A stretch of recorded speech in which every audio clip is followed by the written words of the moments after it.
Hi guys, and welcome to this lesson on solving quadratic inequalities. Ooh, the excitement is building. So, those of you who are following along in my group, then obviously there is work here for you to be doing. Those of you from the rest of the world who are just watching, hopefully will gain much from this. But yeah, comments below will always be great. So, let's recap. What is an inequality? Well, basically, an inequality is a way of describing a set of values. Normally speaking, if I had like 4x equals 12, x is equal to 3, what it states here with that equal sign is that there is only one value of x which will satisfy that equation, right? There is only one solution. But what about if we had a set of values that would actually solve an equation, right? What if there were a set of values that were important to us? Well, that's where we use these inequality signs. So, for example, there x is greater than 0, which suggests that all values of x greater than 0 will be a valid solution set. Here it suggests that x is less than or equal to 2 is also a solution set. All right, so any values less than 2 will satisfy some sort of an equation somewhere. Or in this particular instance, the value of x falls between 5 and 10 and includes 5. Why does it include 5? Well, because we notice that this inequality sign here includes an equal sign and this one doesn't. Now, when you did this way back in year 7, 8, 9, possibly even 10, you would have had number lines, right? And so, for example, if we'd had x is greater than 0, we would do a circle at 0 and an arrow pointing that way. That would stand for x is greater than 0. Now, why is it a circle but not a colored in circle? And I'm about to color it in by mistake. Why is it a circle? Well, that means it doesn't include the value. If I wanted to include the value, so if we did x is less than or equal to 2, well, in this situation, I would do a colored circle at 2 because it includes and point an arrow this way. Why? Because it's going to be less than or equal to. And what was the last one? That 5 is less than or equal to x, which is less than 10. Right, so 5 is going to be colored in because it's got the equal sign on it. And 10 is not colored in, and I draw a line between the two. So that's how we show these on number lines. But sadly, number lines are not what you're going to be doing for methods 1 and 2. All right, so remember, the colored in or plain circles are really important. What is a quadratic inequality? Well, if we look at the following graph, how could we describe the sections shown in red? Well, first things first, we know that this is a quadratic, all right? So we've got 2x squared minus 10x plus 8. If we put that equal to 0, what do we find? Well, we're going to divide each of those terms by 2, which gives me x squared minus 5x plus 4, just to make my life easier.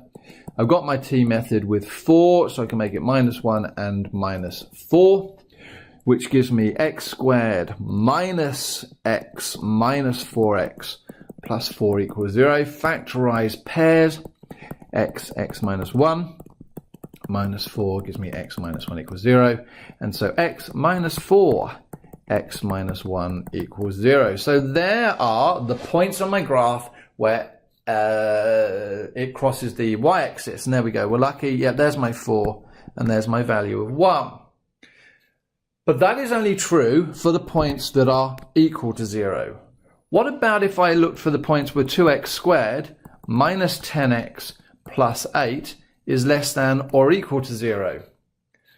Well, less than or equal to 0. Well, this is actually my y value. If you remember, this is my y values. I'm putting values in here, x values in here, and I'm getting stuff out. So the question is, it's basically saying what values of x lead to a negative value of y. Negative, why is it negative? Because it's got to be less than 0, and anything that's less than 0 is negative. Well, if we look, does the value of 2 give a negative y? It sure does. Does the value of 3? It sure does. In fact, does a value of 2.5? Yep. 3.5? Yep. 1.5? Yep. So actually what we notice is that all of the x values falling between 1 and 4 give negative values of y. So the x values between 1 and 4 all give y values that are negative. And that's actually how we describe our solution set. But what about if we wanted to look for 2x squared minus 10x plus 8 being greater than, let's just do greater than 0. Well, what we're now saying is, what values of x do I put in to give me y values that are greater than 0? Well, the value of 4 point whatever, and this value here, and this value here, and in fact, this value here, and this value here, and this value here, all the values from 4 to infinity, all of the x values from 4 to infinity, and from 1 all the way down to negative infinity, will actually give me values of y greater than 0. So how do we describe that? Well, we say that x values that are greater than 4 or x values that are less than 1 will actually give me those solutions. So we're really looking for 3 cases: equal to 0, less than 0, greater than 0. They can be less than or equal to or greater than or equal to, but generally speaking, we would actually be looking for greater than or less than. So we're looking for sections of the graph. As I say here, a quadratic inequality is basically a way to describe sections of the graph which fall above and below the x-axis. Let's just unpack that for a second. On the line, my x values, on the line, my y values are equal to 0. Above the line, my y values are positive. And another way of writing that they are positive is that they are greater than 0. And below the line, our y values are negative or less than 0. So we're now looking for areas of the graph where my x values lead to the graph being above and my x values lead to my graph being below. So here's an example. Solve the function x minus 3, x plus 2 multiplied together is greater than or equal to 0. So the first thing you do is you actually solve the equation for when it's equal to 0. All right, so when we solve the equation for equal to 0, we get x is equal to 3 or x is equal to minus 2. So we know where it crosses.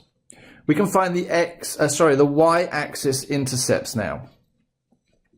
All right, so the y-axis intercept is, what's the y-axis intercept? Well, you put 0 in there, so 0 minus 3 multiplied by 0 plus 2 gives me minus 3 times plus 2, which gives me negative 6. All right, so we can sketch the graph of that equation. There is my minus 6, there is my 3, there is my minus 2, all right? So, yep, 3 and minus 2. So we're looking now for the section that is greater than or equal to 0.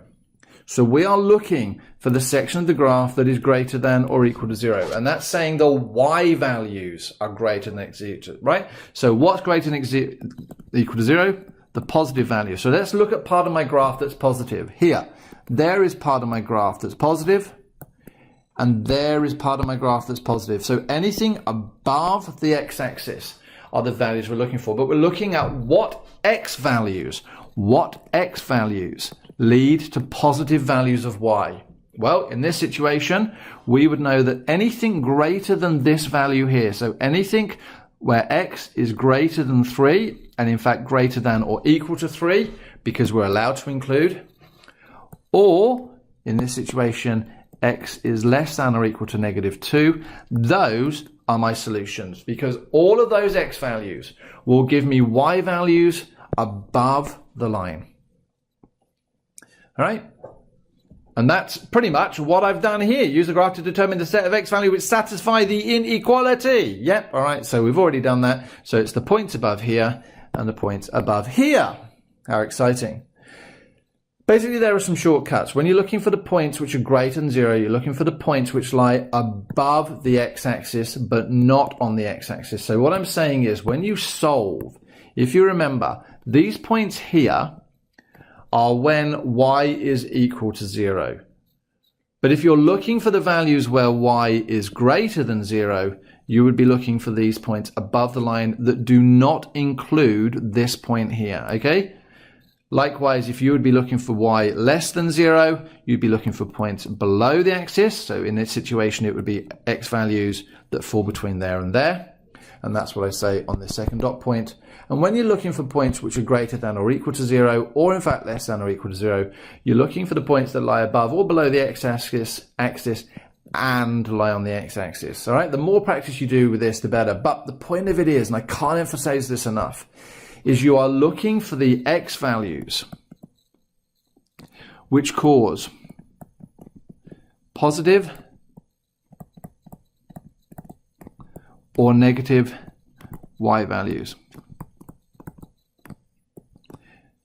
And you're looking for ways to describe those using inequalities, right? You're looking for ways to describe them as inequalities. So if you have a graph that looks like this, anything below the line, if that was minus 3 and 7, for example, anything below the line, less than or equal to 0, will be described as the range of values between 3 and 7. Because if you look at it, between 3 and 7, all of these values here, between 3 and 7, will lead to negative values of y.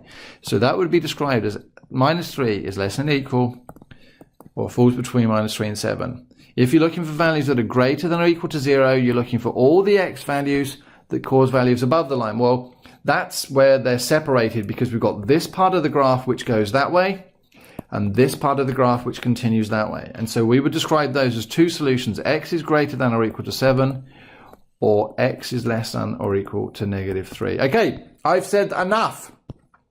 Thanks very much for watching this video on solving quadratic equations. I look forward to seeing you, as I always do, because we're almost like friends now, on our next video lesson. Hi, and thanks very much for watching this, another video by me, the Maths Guru. If you would like to see more videos, why not subscribe and get regular updates? Otherwise, hey, click on the left and watch our next video. Okay, thanks very much. Have a good day.